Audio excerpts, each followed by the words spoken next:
Welcome to my channel daily drug info. Daily drug info में जो मेरा topic है पीडियाट्रिक डोज कैलकुलेशन की जो सीरीज़ में जो मैंने टॉपिक आज जो ड्रग सेलेक्ट किए है वो लेवीट्राइसिटाम, उसका जो ब्रांड अवेलेबल होते हैं लेरेस 100 मिलीग्राम पर एम एल, जो स्ट्रेंथ अवेलेबल होती है 100 मिलीग्राम पर एम एल में, और दूसरा ब्रांड है इसका केपरा। ये दो ब्रांड्स मोस्टली प्रिस्क्राइब की जा रहे होते हैं और उसके जो जेनेरिक नेम है वो लेवीट्राइसिटाम है।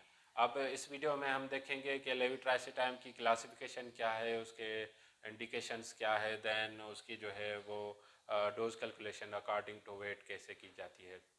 अगर आपने अभी तक मेरे चैनल को सब्सक्राइब नहीं किया है तो मेरे चैनल को सब्सक्राइब कर लें, ताकि आप जो रूटीन बेसिस पे जो पीडियाट्रिक डोज कैलकुलेशन की जो सीरीज़ मैंने शुरू की है तो उसकी आप कोई भी वीडियो मिस ना कर सकें। तो आइए शुरुआत करते हैं। लेवीट्राइसिटाम, इसकी क्लासिफिकेशन है एंटी एपिलेप्टिक ड्रग है, जो है फिट्स वगैरह सीजर्स में जो पेशेंट होते हैं उनके लिए लेवीट्राइसिटाम यूज़ की जाती है। उसमें जो इंडिकेशंस है partial onset seizures, partial onset seizures में जो पेशेंट का होता है ब्रेन जो है अफेक्ट होता है, उसमें जो है फिट्स वगैरह जो होते हैं वो ब्रेन से होते हैं। सेकंड है primary generalise tonic clonic seizures. इसमें क्या होता है कि पूरी बॉडी जो है वो फिट से अफेक्ट होते हैं, जिसमें अनकॉन्शियसनेस बेहोशी के दौरे भी पड़ सकते हैं। ये होता है एज 6 to 12 ईयर्स में ये लेविट्रासिटाम रिकमेंड की जाती है।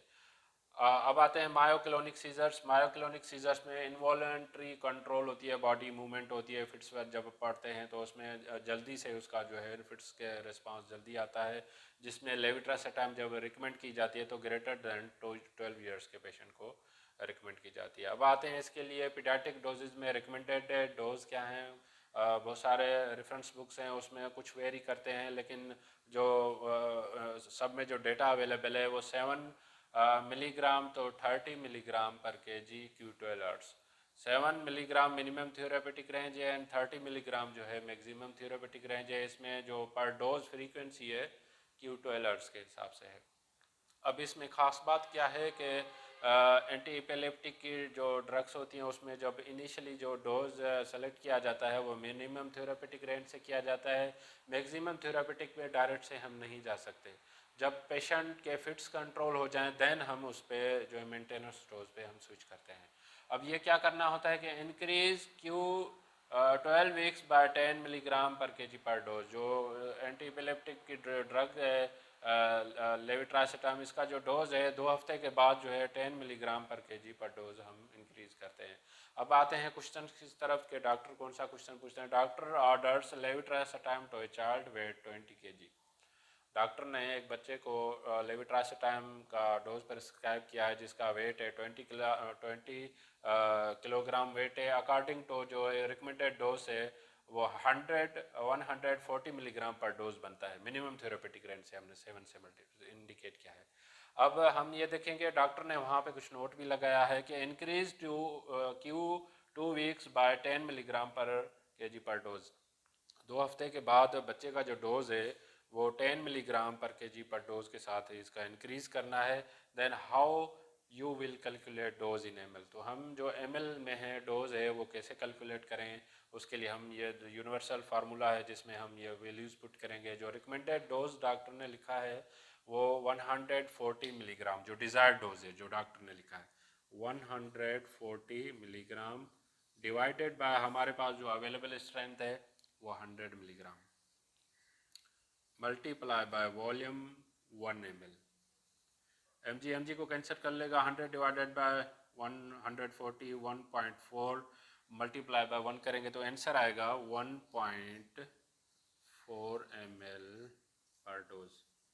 अब ये इनिशियली जो चाइल्ड का 20 kg का जो वेट का पेशेंट होगा उसके लिए इनिशियली 1.4 ml पर डोज है। अब डोज की एक्यूरेसी को मेजर करने के लिए जब 5 ml से कम डोज हो तो मोस्टली आप सिरिंज का इस्तेमाल कर लिया करें, जिसमें टिप को हटा के जो एक्यूरेसी होती है डोज में उसमें 1 ml 1.5 ml या 2 ml इसमें एक्यूरेसी ज़्यादा होती है।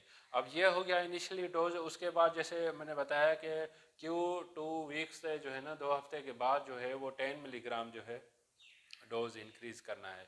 10 मिलीग्राम अभी जैसे हमने 7 मिलीग्राम सेलेक्ट किया है, इसमें हम जब 10 ऐड करेंगे तो वो हो जाएगा 7 मल्टीप्लाई बाय 10, तो आंसर विल बी जो आएगा 17 है।